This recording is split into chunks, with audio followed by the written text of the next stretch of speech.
Hello and welcome to episode 71 of the Synergen Leadership Podcast. For those of you who are listening for the first time, my name is Julian Carl and I'm CEO and co-founder of Synergen Group. I'm passionate about all things leadership and management. So passionate in fact that I decided to start a podcast about it. And here we are in season 2 and my purpose for the podcast continues to be the same, to raise the standard of leadership.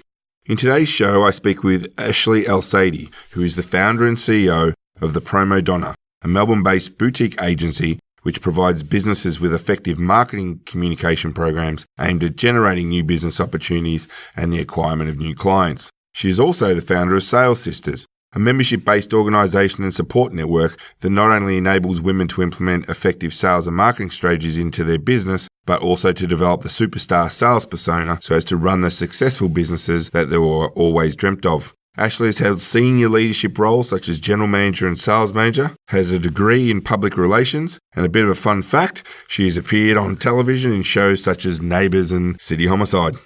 And during the course of the conversation, we explore a number of different aspects of Ashleigh's leadership journey. We start by looking back at when Ashleigh was first in a leadership role and the challenges associated with this.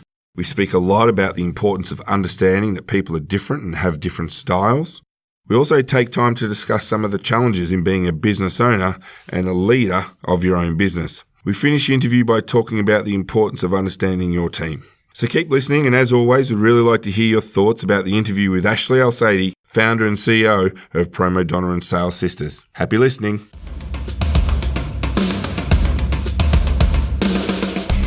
Welcome to the Synergen Leadership Podcast with Julian Carl. Julian returns in 2019 with weekly conversations with leaders and authors from Australia and around the world, giving you the opportunity to share in their journey and learn from their expertise and knowledge. Julian also shares some of the tools and techniques he uses as a leader, mentor and facilitator, helping you to build your leadership capability and improve your confidence as a leader. Well, welcome, Ashleigh, to the Synergen Leadership Podcast. Really nice to actually have you in HQ, which is great, so that the listeners have a bit of an idea about who you are and what you do. Are you able to share a little bit about Ashleigh Alsadie? Definitely. It's my pleasure being here. Thanks for inviting me along. Look, I'm better known as the cold calling queen, actually, Julian, as you would know. So I run a company called The PromoDonna. I have for nearly 8 years now, and we are a lead generation company based in Melbourne. We help hundreds of companies all around Australia to generate highly qualified sales leads or sales appointments for their company. And ultimately what we're doing is getting them in the door with their ideal clients. But, I mentioned that I was a cold calling queen. So yes, we're that rare breed that love doing the grunt sales work that most people would avoid.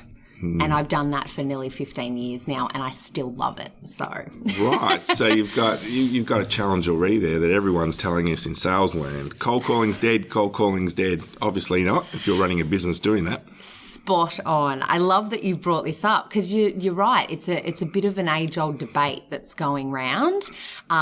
I believe that the people that are kind of preaching that it's dead are probably those that want it to be dead. You know, they're into social media. They don't want to cold call themselves. But I believe that now more than ever, human-to-human contact is needed. So even if you are, doing a lot of online posts, doing direct mail, whatnot, you have to pick up the phone and actually follow up your prospects. And yes, cold calling definitely still works because we generate meetings every week. Great. What about an interesting fact about the PromoDonna that people might not know? Oh, look, this is a good one because I can come from so many different angles with it. One thing I will say is that everyone always asks about the name. They go, oh, the PromoDonna, what a great name. How did you come up with it? And I wish that I had a better story than I do. It kind of just came to me because obviously we show off our clients when we're on the phone. So I thought, show off, prima donna, PromoDonna. And so, I refer to my team as, the PromoDonna cold calling queens. Another fun fact though is that I have an acting background. So I'm a bit of a performer at heart, and a lot of people say, why do you love cold calling? Why do you love selling? And I really put it down to that. I think that I love studying human behavior, but also kind of the performance of it all. So when I pick up the phone, I think I'm almost stepping into character. And probably it's the same for my team. They love getting into a role, so to speak. Okay. So we've got a bit of sense of PromoDonna and you, and we'll kind of explore that a bit later. But yes. Right now, I'd like to take you back, all the way back to your very first leadership role. Are you able to share with the listeners a little bit about what that was?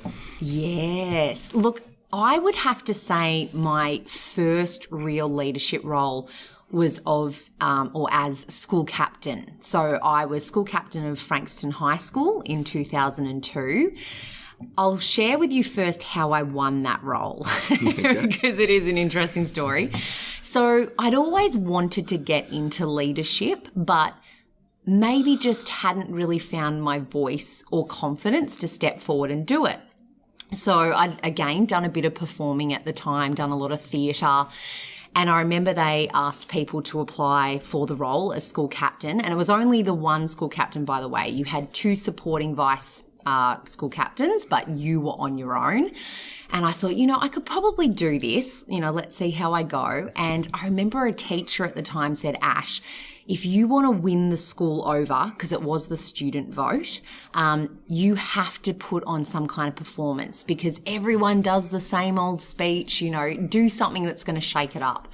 So I remember I got on that stage and there was probably about 10 of us applying for the role and I was last. So 9 people had spoken before me and she was right. It was all about, I'm going to be great because of this, this and this. And you could see everyone was getting tired and, glassy eyes in the audience.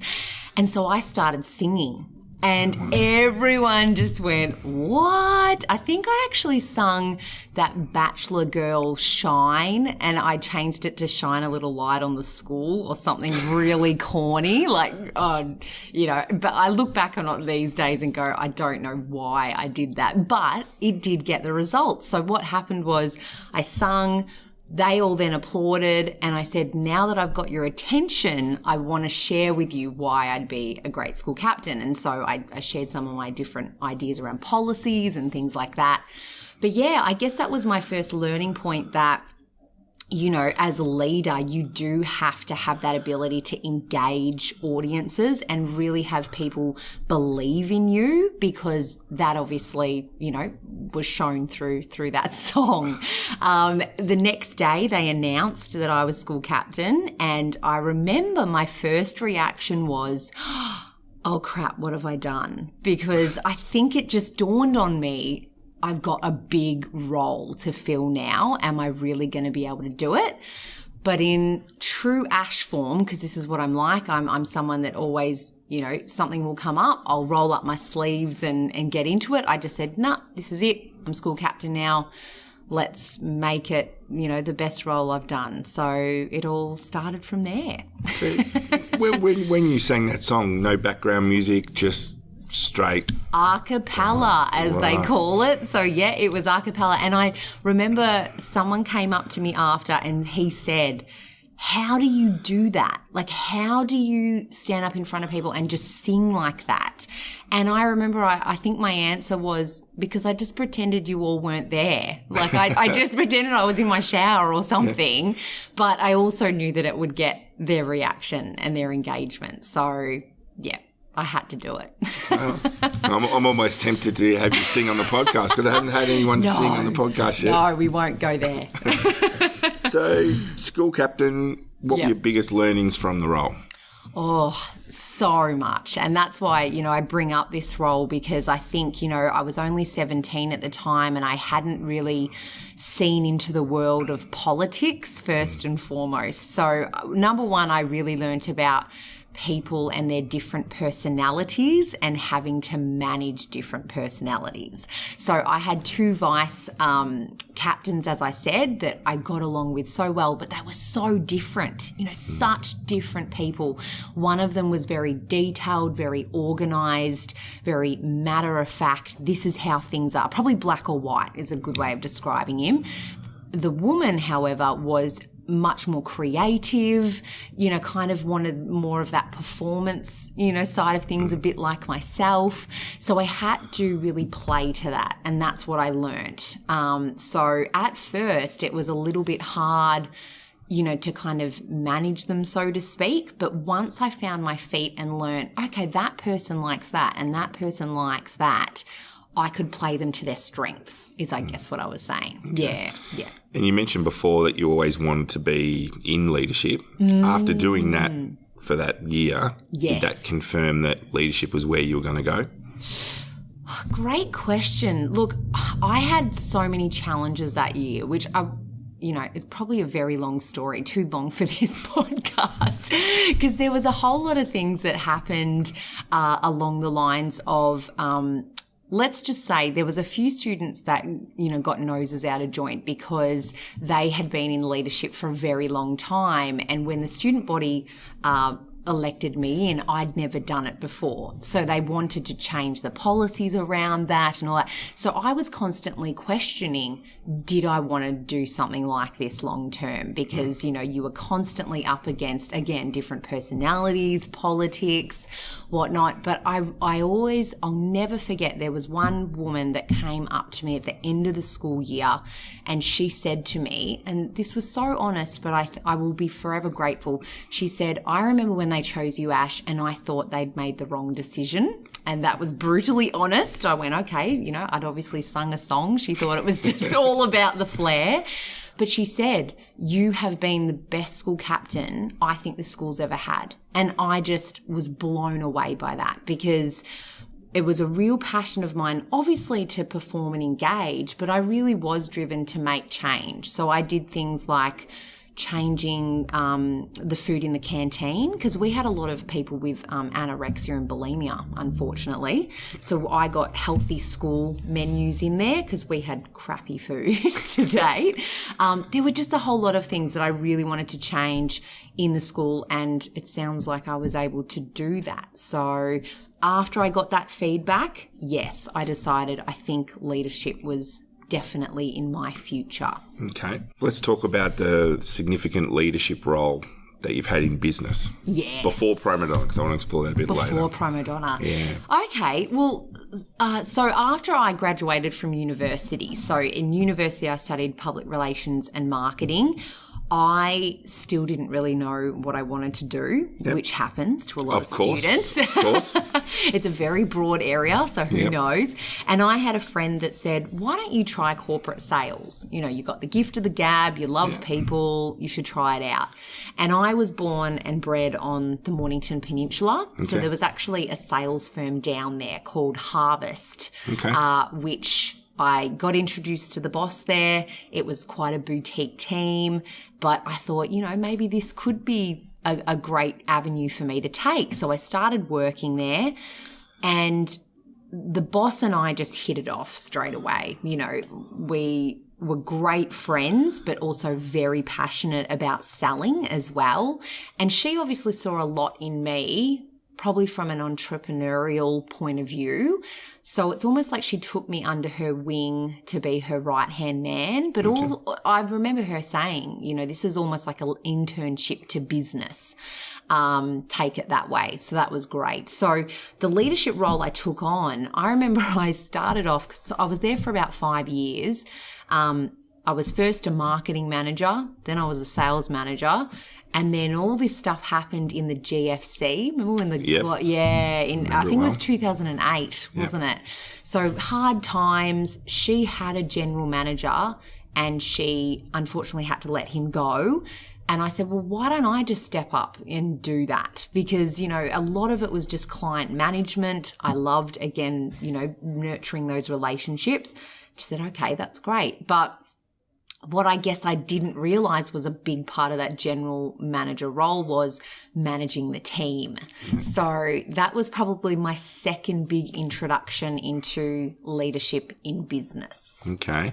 Yes. So talk to me about how many people in the team, what were some of the challenges you had? Yeah. So look, I mentioned earlier it was a boutique team, but there was probably 10 people that I was managing. Challenge number one came when I realized that, well, I'm younger than most of the people that I'm managing. Now, they were all lovely people, and I probably made lifelong friends from some of the eldest people, in that group. But you definitely, again, had to manage certain personality styles. And I would say one of the biggest learnings that I got from that was about change and how a lot of people don't like change. I'll tell you a quick story here because it demonstrates that and kind of what I was dealing with. We moved offices at one point, and the boss at the time, she had a young child. So it was actually school holidays. So it was probably quite convenient for her that she was on school holidays during the move, and I was ultimately in charge of kind of managing things. So when we made that move, people lost car parks. Now that seems silly, doesn't it? That it's this for me, it was a minimal thing that I didn't think people would care about, but they lost it. And I remember there was one of the elder guys in the group that absolutely blasted me as if it was my fault that he was losing this car park. But again, it was great insight for me as a leader to see that, well, change is a really big thing, and these people needed to be nurtured and kind of handheld and reassured that just because they were losing a car park didn't mean they were any less valuable. So yes, that was a big lesson. Wow. Yeah. I interviewed someone and he made an observation around the difference between managing salespeople and managing other types of employees. And he's got a belief that managing salespeople is probably the hardest managerial aspect of leadership. Agree, disagree? What do you think? Do you know, it's funny because I've always managed salespeople. So maybe I don't know the other side. That's why I laugh, because I was thinking, well, that's great feedback for me. So maybe I've always dealt with the hardest people to deal with. And I'm getting, maybe I've done a great job in that sense. But look, I would understand where he's coming from in the sense that I think salespeople definitely have very out there personalities at times, but everyone's still different. I guess that's, what I'm thinking. So, for example, at the PromoDonna, I've got 5 cold callers, and you would obviously assume that with them doing cold calling and talking to people all day that they're all quite extrovert and, out there and love talking with people. However, they all have very different styles. So, Annie that's with me, for example, is very detailed. If you were on the disc profile, I think she'd be a bit of a C person, almost leaning with a bit of S in there as well. Whereas then you've got Kerry, who is probably a high I. So, yes, I think salespeople, because of their somewhat flamboyant personalities, would be hard to manage at times, but they're definitely all different in their own right. And I think any business you'll come across different people and different styles. Okay. Yeah. So you ended up GM of that role, of that organisation. Was that the catalyst for you then to say, hey, I want to do my own thing? Yes. Look, I think for a long time, even before I saw it, people saw in me that I was going to run my own business. I remember they had an admin manager actually at that business, and she said to me, oh, you'll be running your own business one day. So, you need to learn this stuff, or, whatever it was. So yeah, it was always in the back of my mind. Unfortunately, that business went under. Okay. So again, on reflection, it was a great learning for me, again, because I saw what worked and what didn't, even in a leadership sense as well. So when that all happened, I took it as kind of divine timing. I was like, well, it's now or never. I'm going to jump in the deep end and I've always been lucky because I think my advantage is I love cold calling. I love business development. So when I started the PromoDonna, there was never a fear of where is my new business coming from? How am I going to sell? I just jumped on the phone and started calling companies I wanted to work with. So yeah, that's how it all started. So was it one of those stories where you're in your bedroom and it's just you, a phone and a computer, and it's just you got it off the ground all on your own, that sort of story? Definitely. I remember, it's actually funny, I was living with two other people at the time, had two housemates. One of them was a DJ, mind you, right? He would love hearing this story. So he had a lot of late nights, but then he'd sleep in. But there was often a lot of noise around as well. So we had a little office, and yes, I would get up and cold call from there. However, I also took a lot of time to go to my parents because that was very quiet and they had an office space. And the reason I bring up this story is that I remember my parents both sat me down one day and said, do you really want to do this? Like, why would you want to cold call as your career? Like, this is terrible. No one likes cold calling. But I really stayed true to my passion and said, no, I like doing it and I know there's a gap, so I'm going to continue. And I'm glad I didn't listen to them because 8 years later, my mum still says it, to this day. She's like, because I do a lot of training aside from the cold calling. So I love training people in how to more effectively sell. And mum will always say, don't you want to do more of the training? Maybe just leave the cold calling. And but look, I love it and I'll always do it. So, yeah. do you remember as a leader that first time or the time you put on your first employee? Yes. Oh, well, it was funny how the first employee came about too, because so when I started out, my vision or what I thought would happen is I would just run a small little business from home. I would have 4 clients, comfortably cold call for all of them, and that would be it, a good little income. However, word of mouth and things like that happened. So I started to rapidly grow. And I remember I think it was my 5th client that I actually signed, that I remember I went to the meeting, I signed them, I walked out the front and I had this moment where I went, oh my God, how am I going to facilitate for all these clients? Because it was really important, to me that I delivered a great service. So I thought, I'm not going to be able to do this on my own.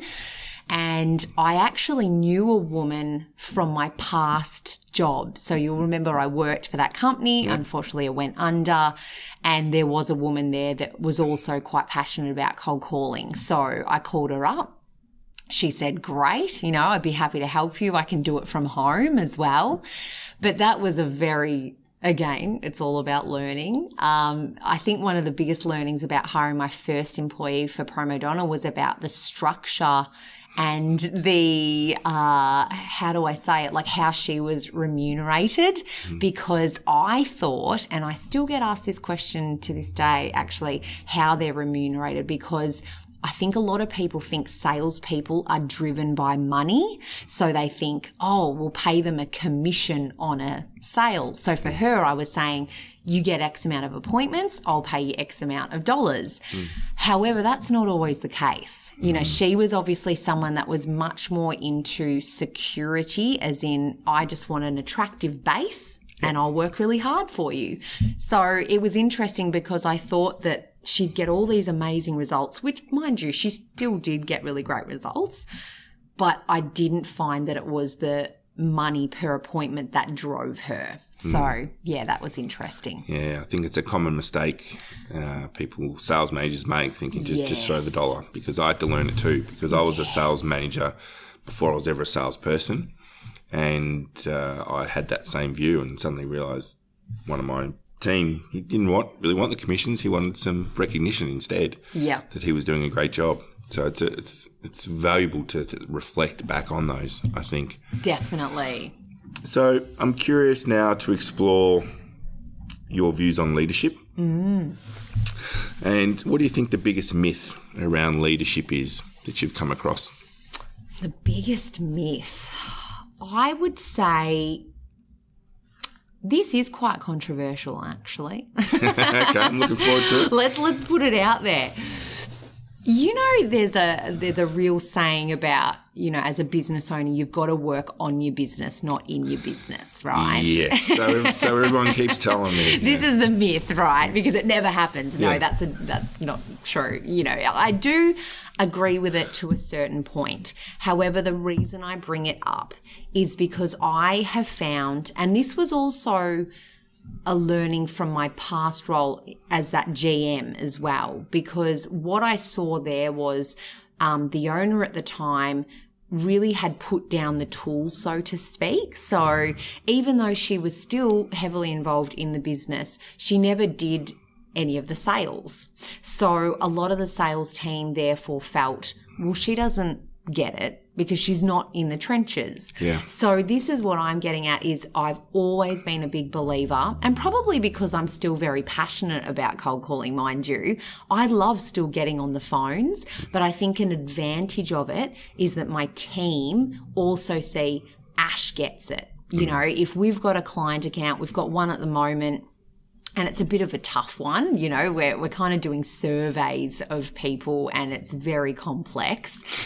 Yeah, and my team love it because I have been on the phone at least once a week supporting them, and it's great because then, you know, I get what they're experiencing, I can feed it back to the client. So yeah, ultimately what I'm saying is I think the myth is sometimes that the leader is kind of this top-ranking person and people are underneath them, whereas I believe everyone should be equal, so to speak, and that the leader should try and experience on the ground what people are experiencing.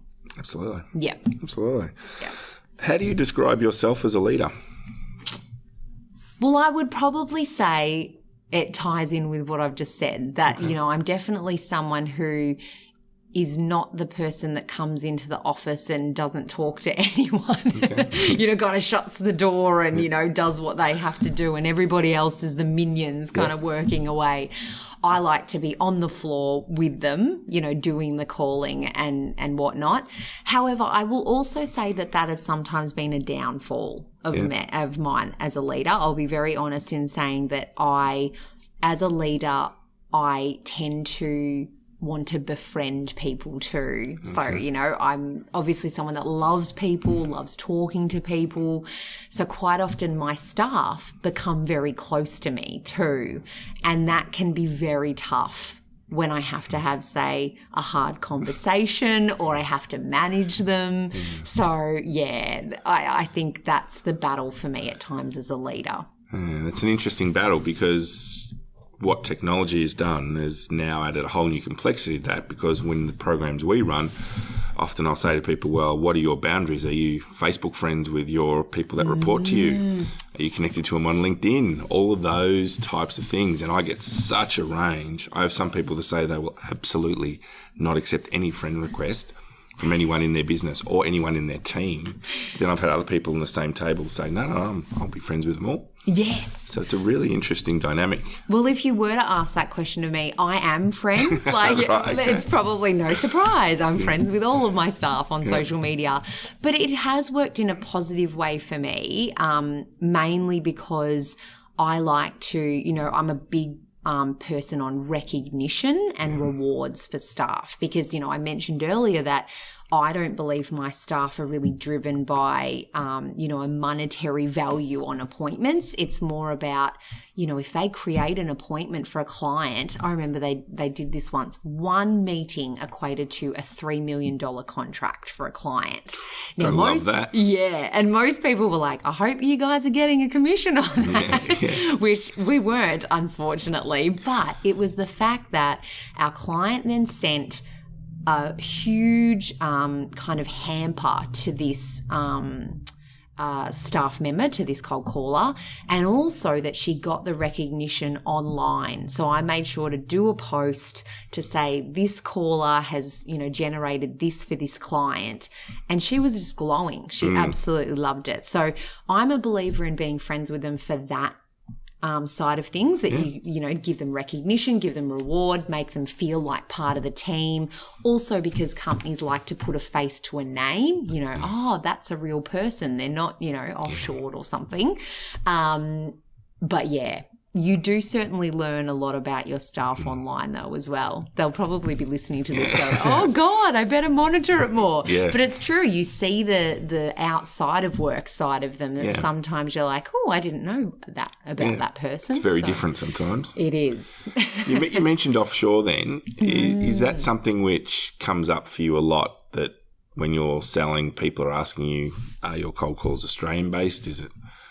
100%. That is probably now one of the number one questions that I get asked. And it's really interesting because when I started out nearly 8 years ago, it wasn't. So I don't know whether it's because maybe the landscape changed. And as we know, companies are offshoring a lot more. So that's probably why. But yeah, it's of huge importance to them that they get someone who's local, that understands the market, and that also, I guess, comes across in the way that they want us to. We've got to be professional. We've got to represent their brand.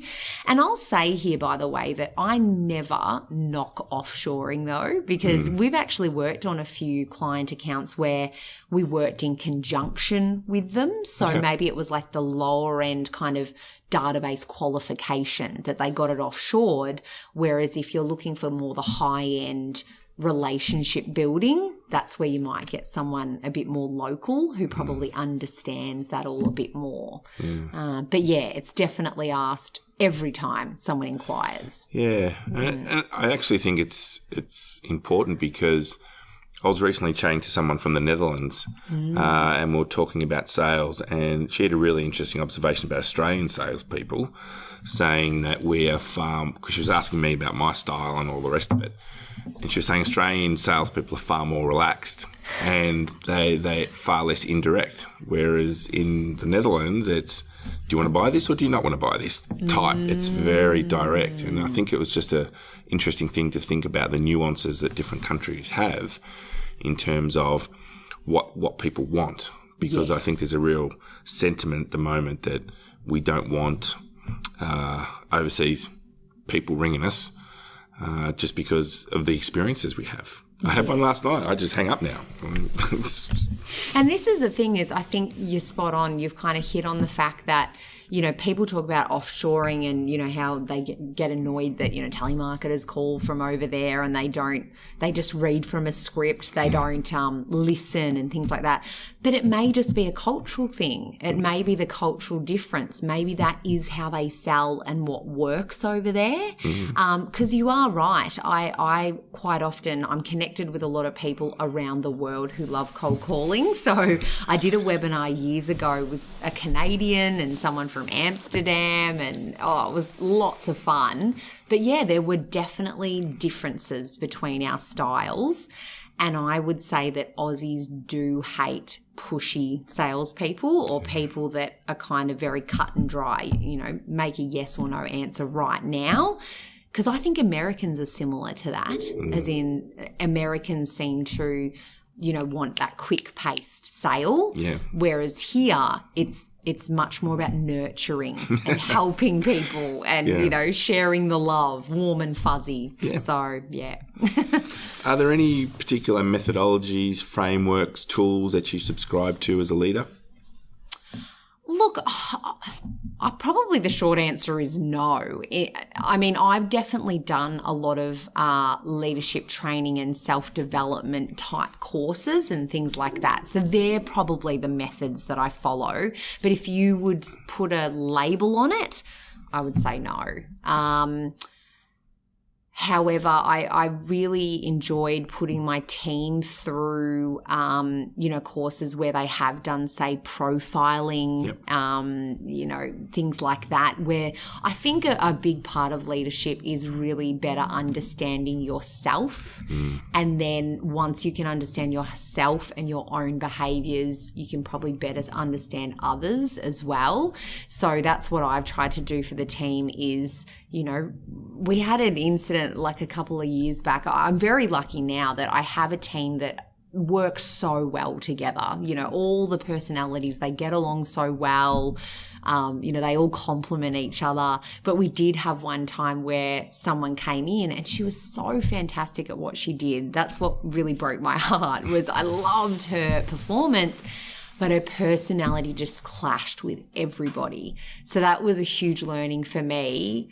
But I wanted to show the team that it wasn't about her per se. It was just her style. You know, you needed to understand what, you know, things meant to her or why she did what she did. And I think it was a good learning for everybody. Okay. Biggest challenge right now as a leader? Because I'm a big believer that you're like me, you're a business owner. So you have your leadership challenges, but you also have your business challenges. Yes. And I think a lot of leaders who aren't business owners don't necessarily get that. Yes. So from a leadership perspective, biggest challenge right now? Look, the biggest leadership challenge for me is always recruiting the right people. Okay.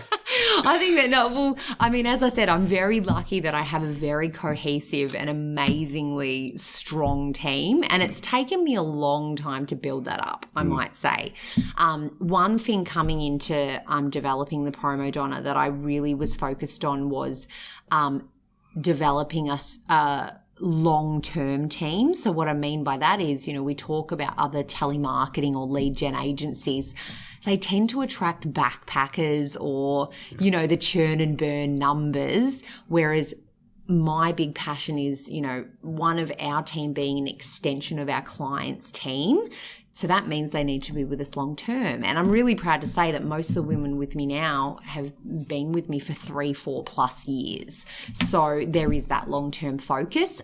However, that's all from the recruiting point of view as well. So I have a very rigorous process when it comes to hiring someone.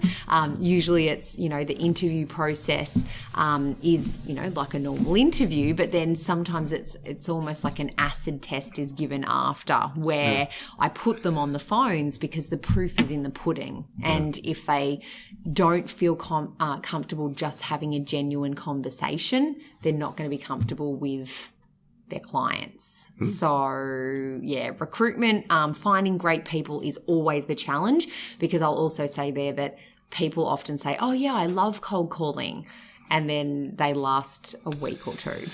Yeah, look, I actually don't think there are many people who say that I believe. Yes. And I think the majority of salespeople that I know have met, and I am one, we certainly never put "I love" before that word cold calling. It's an interesting way to find the right people. Yeah.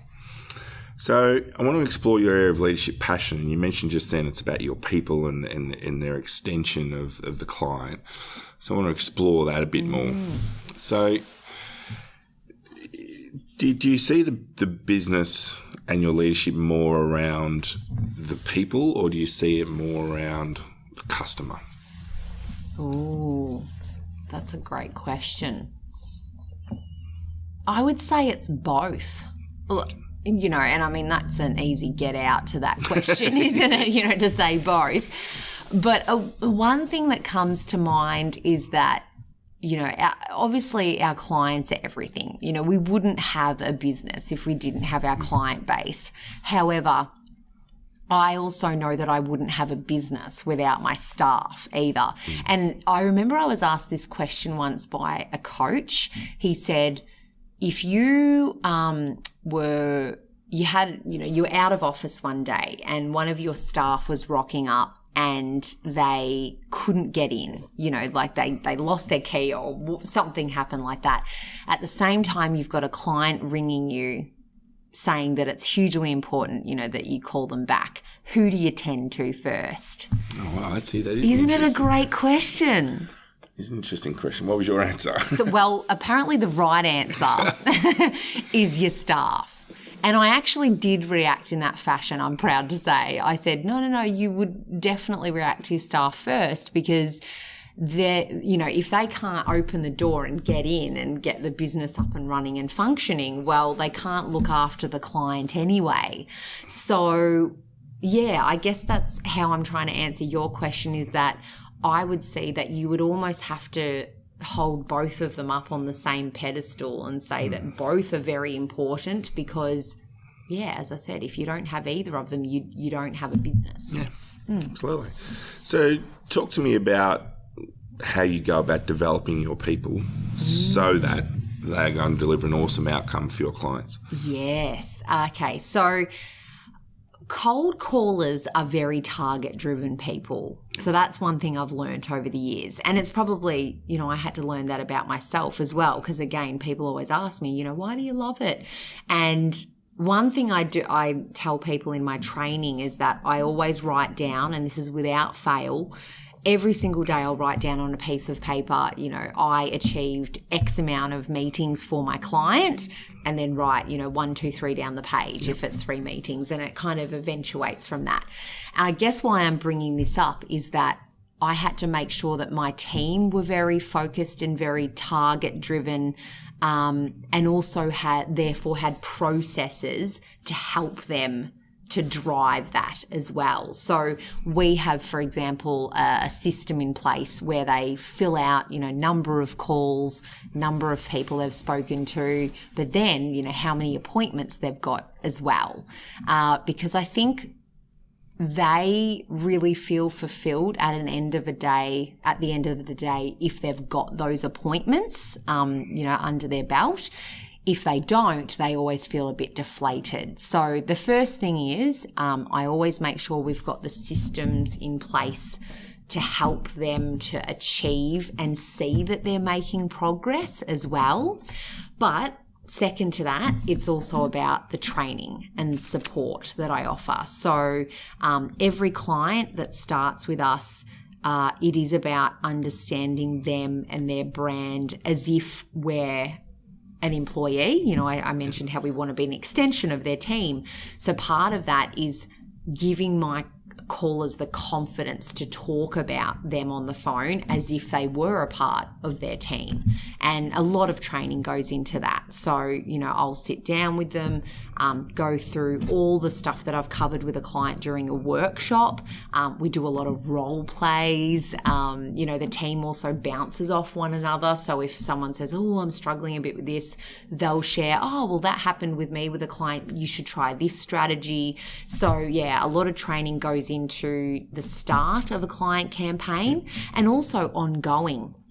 Our scripts get refined regularly. So if I notice that we're not hitting targets, because we have weekly reflections on that, we do weekly reports.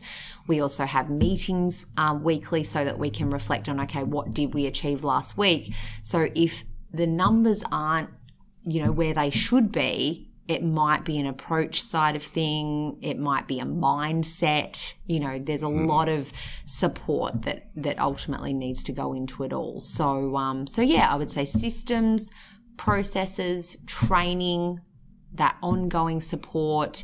And I did mention that, they've done things like, disc profiling or, so I try to, in an ongoing fashion, provide that additional kind of self-development because I think everyone should be continuously learning. I don't ever believe that we can sit here and say, oh, I know everything. Even for me, I am so passionate about continuing my learnings around sales because it always rapidly changes. So, yeah.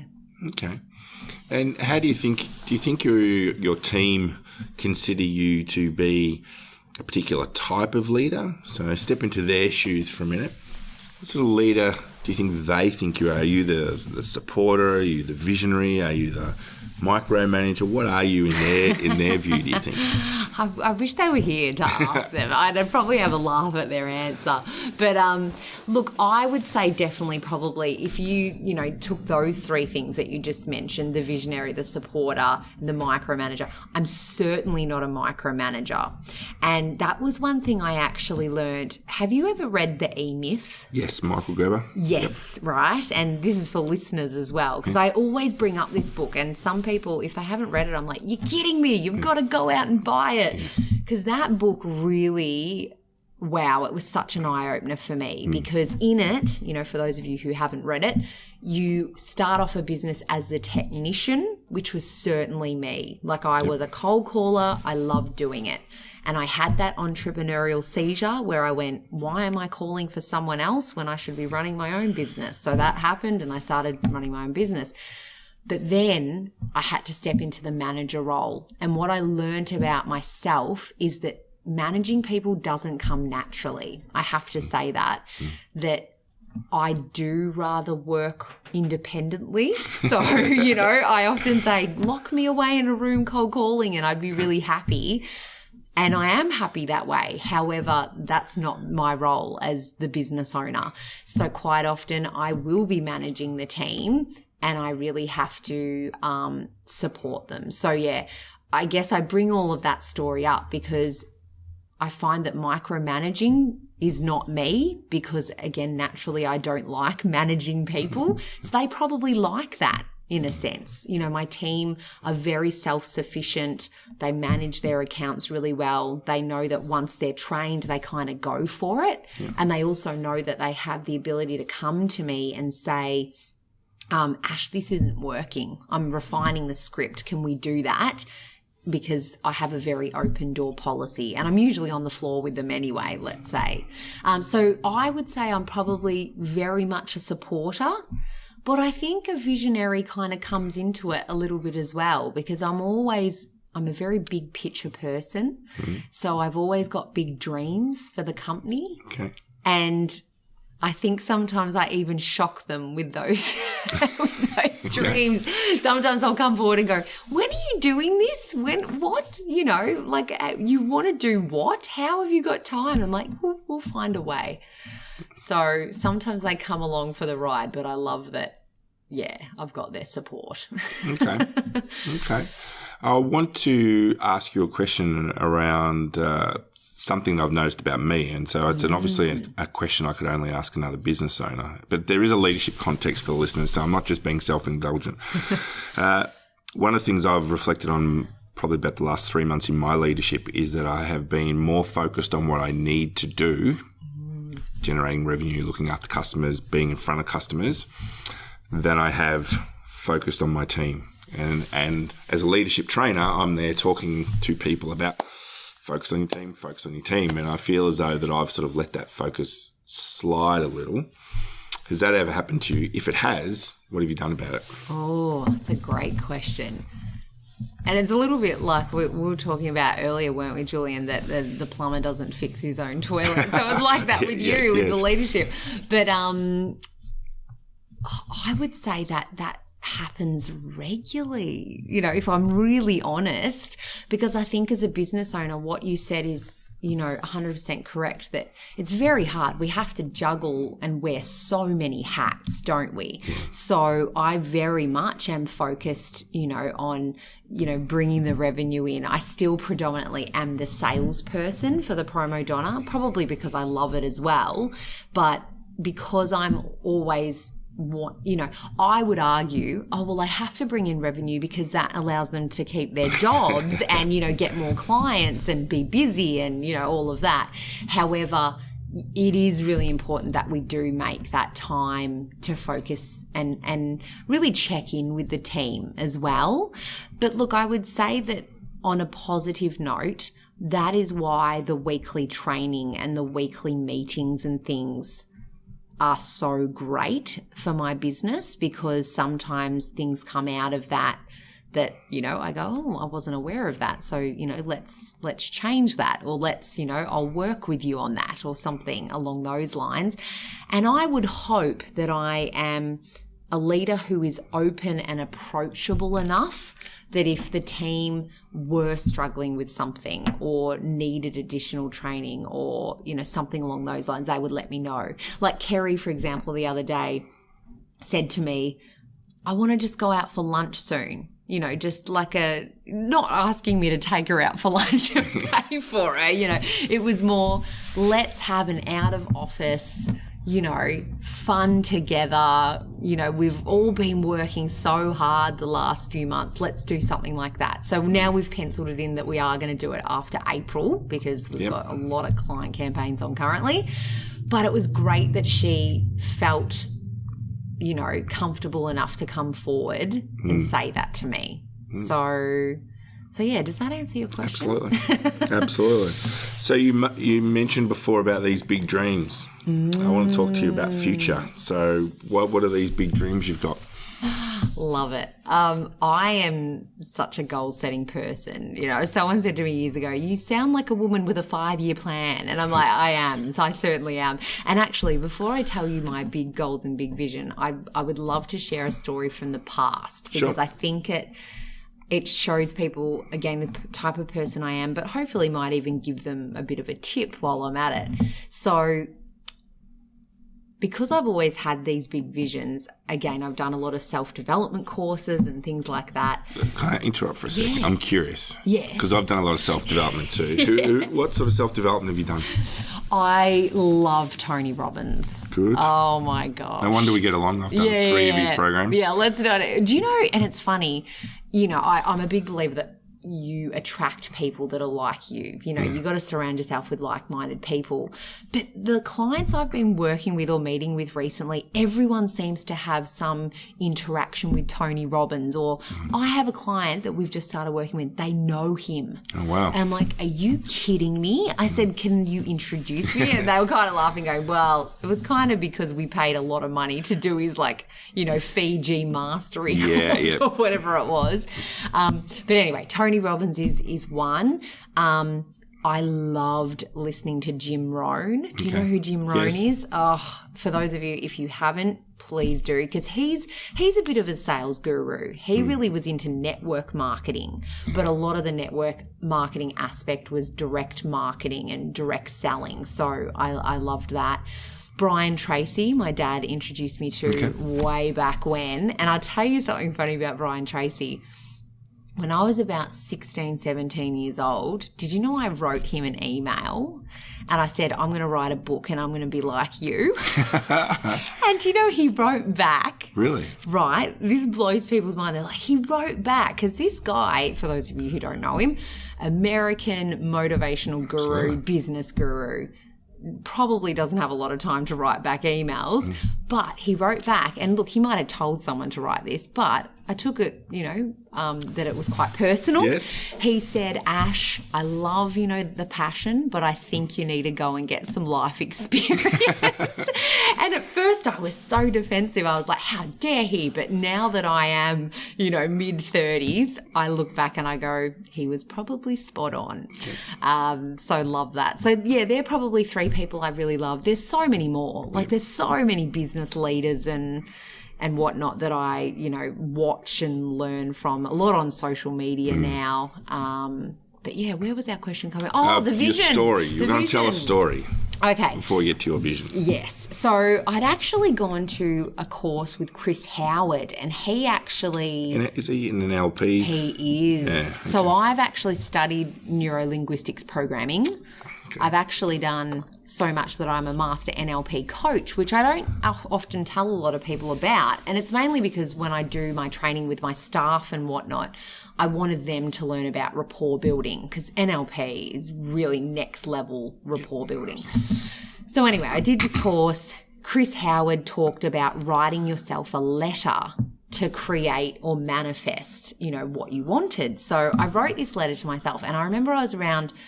It must have been when I just started PromoDonna. I was about a year in, and my dream was I wanted an office in the city because, I wanted to be in that corporate lush land and to have this beautiful office space. So I actually wrote to myself as if I was 30. So it was my 30th birthday, and I wrote it very descriptive, it's my 30th birthday. I'm walking into the office. I even described the chairs and things like this. I could see it all in my mind. And I remember I put that letter away in the office. So I had an office at the time, but it was in Frankston. And again, I was probably 26, 27. And so you wouldn't believe it. You probably would. my 30th birthday, that weekend, I was packing the office to move to the city, right? And I find the letter in the, it was like in a bookshelf, and I opened it and I read it and I just could not believe it. You know, you hear so many stories like this that it's, again, that manifestation at work, because I read it and the chairs that I had imagined, you would remember maybe, Julian, that in my South Melbourne office, there was this really weird kind of lush chair, wasn't there? Yep. That was the kind of chair I'd imagined. So it just goes to show that I'm such a big believer in, you know, really deciding what you want and going for it, but also, you know, writing your goals down, because so many of us say, oh yeah, I've got a goal for the future, but we never actually write it down. And there's a huge percentage gap in the people that achieve something and don't, and half of it is just from putting it on paper. Yep. So for me, yes, I do have goals for the next 5 years. It's always about growth for the PromoDonna, obviously. A big part of it is growing part of the business, which is all around training people in how to sell more effectively and cold call more effectively too. And I've written that letter.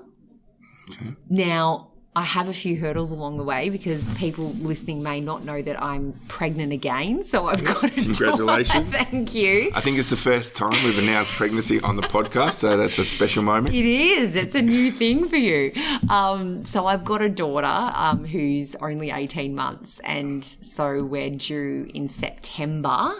So it's very exciting times, but, you know, it's definitely going to change things in terms of, you know, the goals won't change, but it's almost like the track, you know, sometimes you see those pictures of entrepreneurial journeys and, you know, the track to get to where you wanted to go was that squiggly line all over the page. Yeah. That's kind of how I see it working. I know I will get there for that vision, but it might look a little different. And it's the time frame, isn't it? It is the time frame too. Yeah. Okay.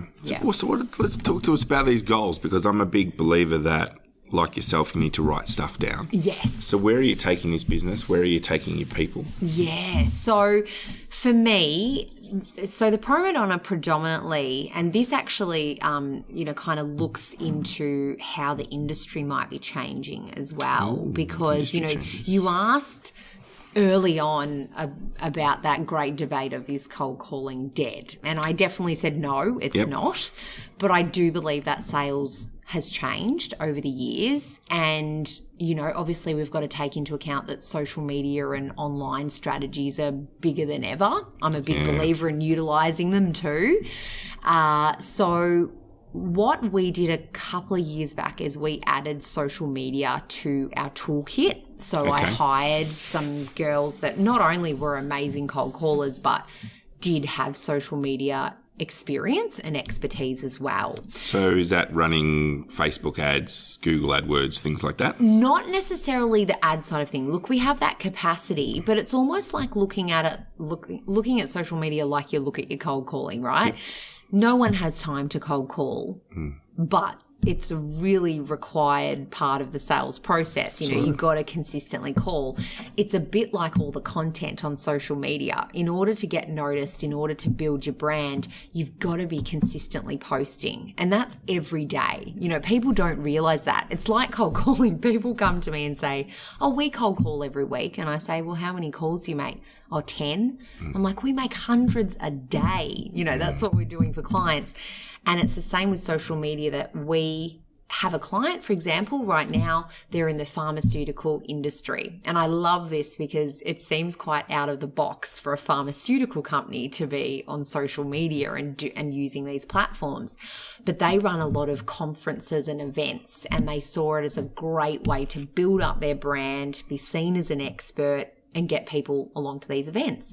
So we post for them every single day. So our job is probably more around content creation. Okay. So we create images and, you know, the actual quotes to go with them, or, you know, blogs or and that's posting on Twitter and Instagram and LinkedIn and all the different platforms. So, we do a lot of that work. We can do the ads, but it's probably not in our area of expertise. We're probably not the people. We would get a partner in to probably help with that side of things. The reason I bring up the social media is my vision for the business is that in around a 5-year time frame, I want another office in the city. Okay. Bigger. More beautiful chairs. Yes. Okay. And I can see them. I'm telling you right now, I've got the image of the chairs in my head. But we would probably have several departments. Uh-huh. Yes. So cold calling is still going to definitely be one of the core elements of the business, and we'll have the team there, but we will probably have a social media team, and we will probably even have a PR team as well, because PR, public relations, is in my background. And again, people, I think, are sometimes looking for that turnkey solution of, well, I don't want to just have to go to PR and a social media manager and a cold caller. Can't we just have it all under the one roof?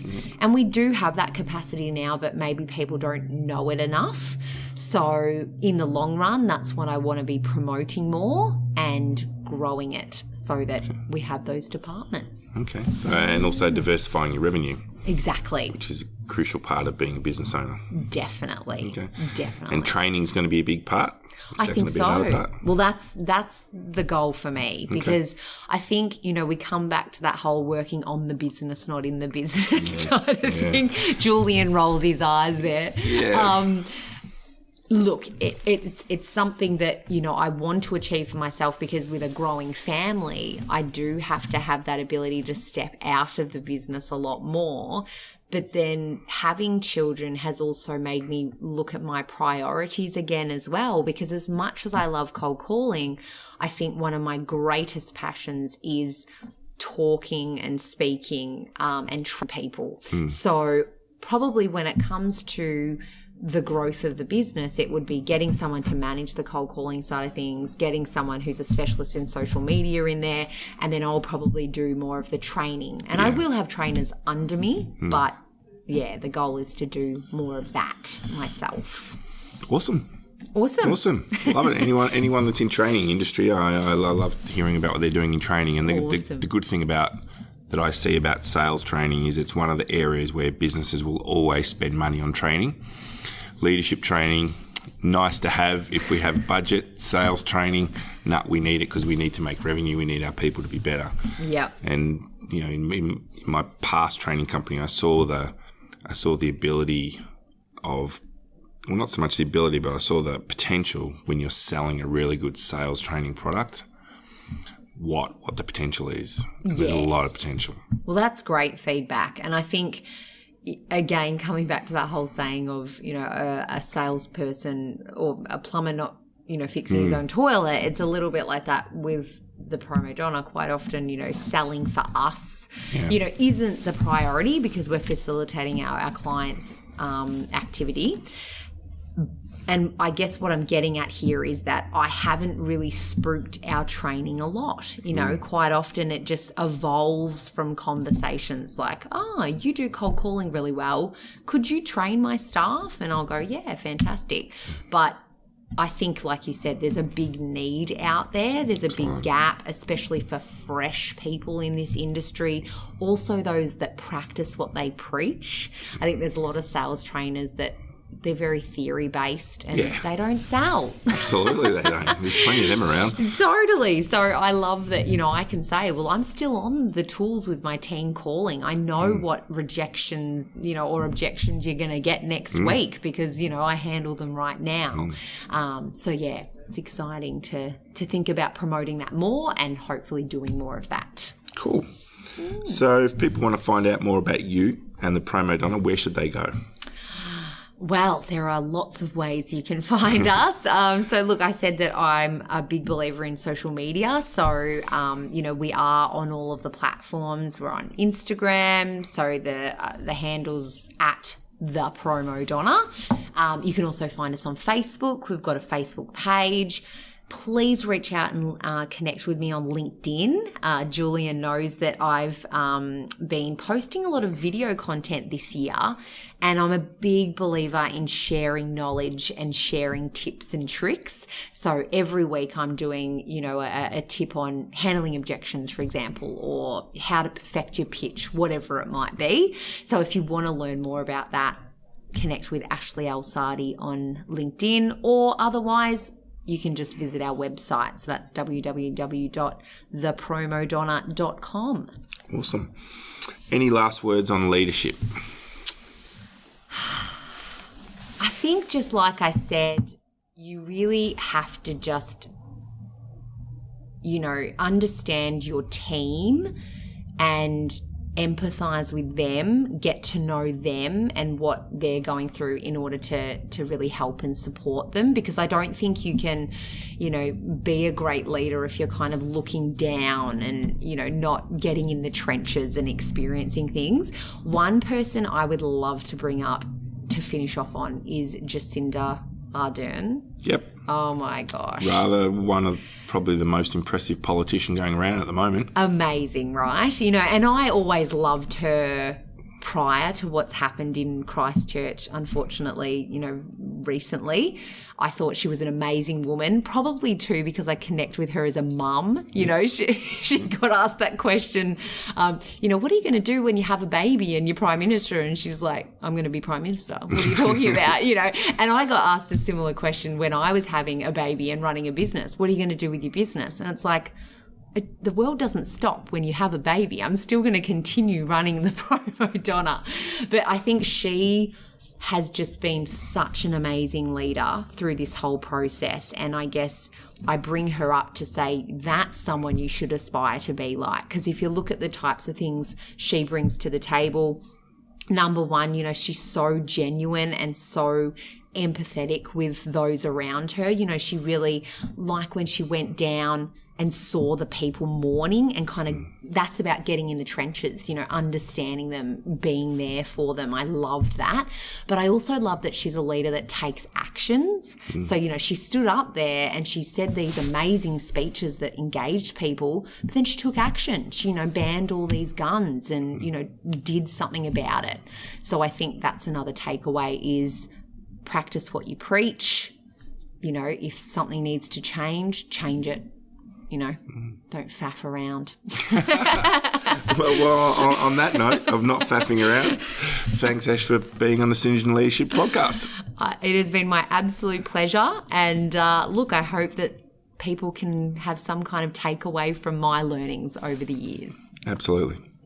Bye for now. Bye. Well, that wraps up episode 71 of the Synergy Leadership Podcast, another great business leader interview for you. I'd like to encourage you to head on over to the Synergy Group website and engage in the conversation with us. Tell us what you liked about the episode, tell us who you'd like me to interview, or tell us what sort of content you'd like us to deliver. And if you are an iPhone user, please feel free, head on over to the Apple site and leave us a review. It does help us build awareness of the podcast. In next week's episode, we have another great business leader interview for you where I speak with Joe Burston, founder and MD of Job Capital, one of Australia's most successful entrepreneurs. It's another great interview episode. Until then, love to hear what you think. Happy listening.